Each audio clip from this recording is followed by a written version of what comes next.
As you know, this week is focusing on choice and being aware of the choices that we have in front of us. And I wanted to share with you kind of a model that I was introduced to a number of years ago as a part of learning how to struggle more effectively. It's called the drama triangle, or more importantly, what it's really named after, or more pointed towards, is the idea of the empowerment dynamic. And so kind of want to share with you a little bit of that in the few minutes that I have with you. So with that, let me kind of start my screen here and walk you through what we mean by the drama triangle. And really kind of want to highlight for you where it came from. So it was developed by a guy by the name of Stephen Karpman, who was a psychiatrist, and he really was kind of wanting to help people understand how they can start taking, kind of using their own power to kind of choose their life, right? So, and so what he wanted to do is kind of give people a framework to say, how do I move from one space that's filled with drama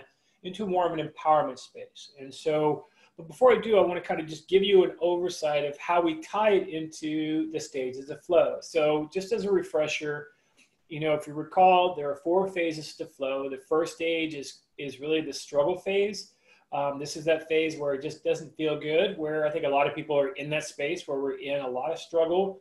And, you know, again, instead of trying to fight the struggle, work to embrace it, which is really that next phase, which is the release phase, where when we accept the struggle or accept the challenge, then it kind of puts ourselves towards an orientation around a focus about what we want to be able to get done or what we want to overcome.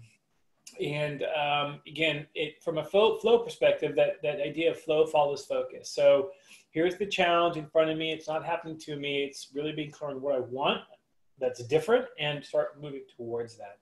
So once you move past the release phase, you move into that zone, you get into it, your brain is focused, you feel good, you perform well, and you show up differently. And again, it might, even though it might be hard, it still seems effortless because you attuned your nervous system to accept the challenge, right? And then last but not least is the recovery phase. And so, as you know, that most of the focus of the 30-day challenge is to teach people how to struggle really effectively and recover well. So those daily practices that bring you into presence around body movement, going to your happy place, again, those can be done in struggle and in recovery to some degree, but most of what recovery is about is really allowing your brain to consolidate those strategies, you know, to make yourself aware of what went well, what did you do to make those things go well, what did you do, what went not so well, and what were some of the ways you responded that you don't want to replay, right? So we want to kind of create a new way of kind of being and doing that is really oriented towards feeling our best and performing our best, right? And so with that being said, we've really been focusing on the struggle recovery and the flow cycle, right? So the tool is from the drama triangle really comes down to 3 roles that we play. You have the victim or scapegoat or target. So this is anytime you find yourself complaining, I'm putting myself in that victim role where the environment is influencing much of my thinking, right? The next phase is the persecutor, or role as the persecutor or the critic. And this is where everything looks like a nail and you're the hammer and you're just letting everything go, right? Or the third is the rescuer. And the rescuer is that person who's kind of enabling and kind of always fixing things for other people and can easily move into the scapegoat or victim by saying things like, I always help you and you don't show me any love, right? So those two kind of can go hand in hand. So what you want to be able to do is you want to switch out of this idea where the environment is thinking greater than you or is influencing the way you think into the empowerment dynamic where you start to get your thinking and nervous system aligned to what you want to create. So there's a fundamental question you ask here. Remember, when you're agitated, that limbic part of the brain is activated. But the question I love to ask when people are in that drama triangle is, so what do you want, right? And in asking that question, you're activating that prefrontal cortex. So you want to go from victim or scapegoat or target to creator, right? You want to say, what is within my power that I can choose to do to allow me to kind of get out of that and be creative, right? So what do I want? And I want respect. I want to exercise. And I'm going to choose to basically step into that. The next, you want to go from persecutor to challenger. So, you know, instead of me busting my, kids' chops for not cleaning up the room, to say, hey, if you're able to get room cleaned up, then you'll be able to get to this. Maybe not the best analogy. I always think about it with my son a number of years ago. He was asking for something, and I just said, here's our agreement. You said you're going to get this. And so I'm okay with allowing you to have this flexibility or this freedom of using the car. But the agreement is you're going to get this thing done first, right? So that's your challenge. You want the car, meet the challenge, right? So it's also like a challenge by choice kind of thing.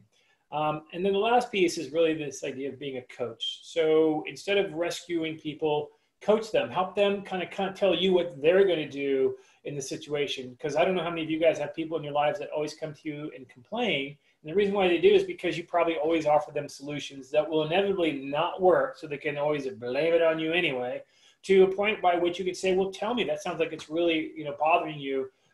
What are you prepared to do, and how can I support you versus what can I do for you? And again, there are times where you want to step up for people, but for the most part, it's their experience, help them kind of learn strategies to kind of themselves become better as people, to meet the challenge, if you will, right? So this is the drama triangle. So again, this is where the drama triangle is where the environment is controlling much of the way you think. And the empowerment dynamic is really about getting your thinking to help inform the environment that you want to create.